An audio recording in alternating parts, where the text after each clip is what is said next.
I was doing live physical seminars, and we would set face-to-face appointments, and we could get cost per lead super cheap, like maybe $20 per appointment, $40 per appointment. The leads were like $2 to $3 per lead, and appointments were like super cheap, $20 to $50, maximum $100. Yeah.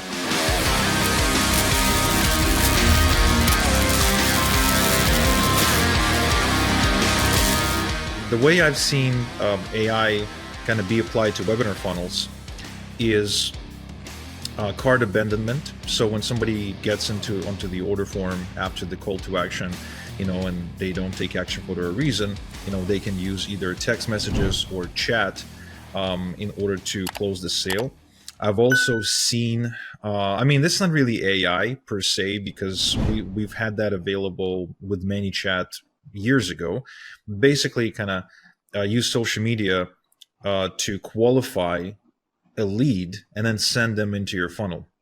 So a friend of mine kind of swears by this tactic where he posts on Instagram and then asks people to DM him a certain word. So it could be like a particular word, like could be whatever, camera, July, 17, baseball. Like, it doesn't matter what the keyword is, just whatever the keyword. And so when somebody emails or DMs him a keyword, he's got ManyChat to automatically respond with a preset message. And then that message has a couple of options on how you can answer that message. So you can just click on the options. And basically this way you can have people kind of self-qualify and then make a call to action and send them off to some kind of, webinar, VSL, sales page, lead magnet, and whatnot. So if you're a coach or consultant that's generating, or even affiliate marketer who's generating traffic off of social media, that can be a very easy approach. And it actually doesn't require AI at all. Like it's probably a couple levels below AI, because it's very simple automation. I used to do that back in 2020. Me and my partners were doing that. We were setting appointments. So like even when people go for the webinar or the seminar, I was doing live physical seminars, and we would set face-to-face appointments, and we could get cost per lead super cheap, like maybe $20 per appointment, $40 per appointment. And the leads were like $2 to $3 per lead, and appointments were like super cheap, $20 to $50, maximum $100. Yeah. Yeah, that does sound cheap. Although that was a few years ago, so I don't know if that's like sustainable today. Yeah. Okay. Right now, I still get leads on my webinars at about $8 per lead in Singapore, which is a very expensive country. Yeah, like running ads in Singapore, because it's a very small supply. I'm still getting about $8 to $15 per lead. In Malaysia, I can get about $3 to $4 per lead. Yeah. Interesting. So which leads are better? Like which leads are more financially qualified, more engaged? Of course, Singaporean leads have more budget. Of course, they would convert more. But if you compare dollar to dollar, sometimes the ROI from running to Malaysia is better. Yeah. Interesting. Why is that? Why is a Singaporean lead better? Because in Singapore's like Dubai, right? Out of every 6 families in Singapore, 1 is a millionaire household.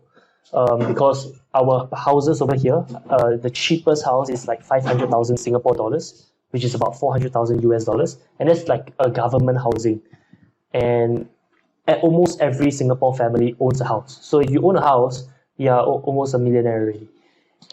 So because of, and the GDP per capita, like the average monthly income of people in this country is about 5,500 Singapore dollars, which is about maybe 4,800 USD, which is quite a lot compared to, let's say, other countries like Egypt, or like in Ecuador, people's monthly salary is like 200 USD, 300 USD. Brazil is about 400 USD, same thing. So that's why. So because there's more money, so naturally the price of attention is more expensive. And there's low supply. There's only 5 million people 5 million people using Facebook in Singapore. So there's low supply, high demand. That's why the price is so expensive. Yeah. Interesting. Yeah, I always thought that the US market is pretty expensive.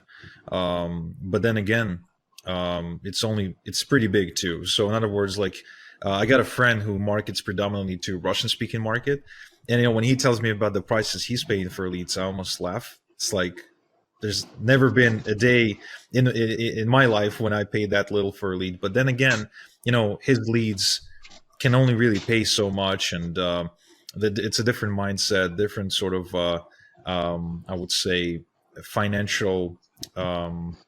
I guess they'll stretch only so far. In other words, like, yeah, I'll spend more money on a US or even Canadian lead, but a US or a Canadian lead will probably end up, being worth for me long term, right? I In other agree. words, if somebody's clicking on my ads from Eastern Europe, it doesn't really matter how much they want to buy my stuff. They can only Mm-hmm. afford so much of the stuff. Period. Period. It doesn't matter what their desire is or how resourceful they are. If their income is 800 euros a month, there's only so much that they can do. And I never knew that Singapore was had such a high GDP. To be honest, I started out my business when I was just out of the Air Force Academy, living in Israel, and Israel income levels are okay. I mean, people don't die of starvation there or anything like that. And there's plenty of millionaires there too. But I still kind of realized early on that, look, I don't have to be confined to the limits of my country. I can actually go and be global. And so, that's what I've done. And but even with that, I still see people really box themselves to their local markets. Like I know somebody who lives in the UK, so that's pretty much where they market. They just go after the UK market. I know a bunch of people who just all of a sudden realize they can kind of expand after they move or after they have like an accidental successful marketing campaign geared towards a different country. Maybe they get invited to speak in the US and all of a sudden they see all these orders coming in and the customer is a little bit different. They don't argue as much and are willing to pay a higher price and they don't tell you about their problems. And you're like, wow, that's amazing. So yeah, I think the internet really leveled the playing field for everybody. So whether you're in Singapore, Israel, Ukraine, doesn't matter where you are, you can actually make it go out of the at the global market. But at the same time, sometimes the local markets are so good. I know a really big company, a few people who work in that company in Australia, huge information publisher, probably the most dominant information marketing player in definitely in that country, if not in the world, pretty big. And what's really cool is that they predominantly market to Australia and New Zealand. And even with that, they're really, really big, much bigger than most U.S. information publishers. And that's quite fascinating. Kind of makes you wonder what the heck are these guys doing different? You know what I mean? Yeah. Thank you so much for spending the time with me. If somebody wants to find out more about you, maybe even hire you to create an AI for them, where should they go? So if it's about AI, then you can go to alaric.ai.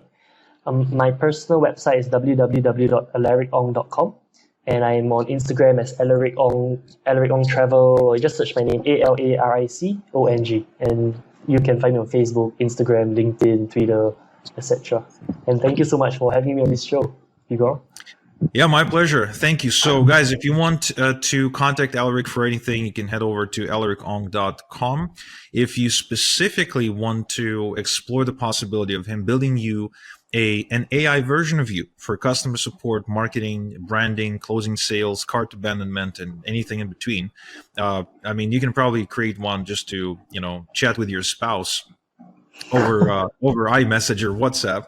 I'm sure that's going to be a useful tool for you know uh, uh, grumpy old truck drivers or something who don't want to talk to their wives. But whatever you want to do with AI, if you don't feel you can do it on your own, if you looking to partner up with somebody and have them help you with that, then yeah, definitely head over to alaric.ai and check out what he's got to offer. So, Eric, thank you so much. And until next time we chat, have a good one.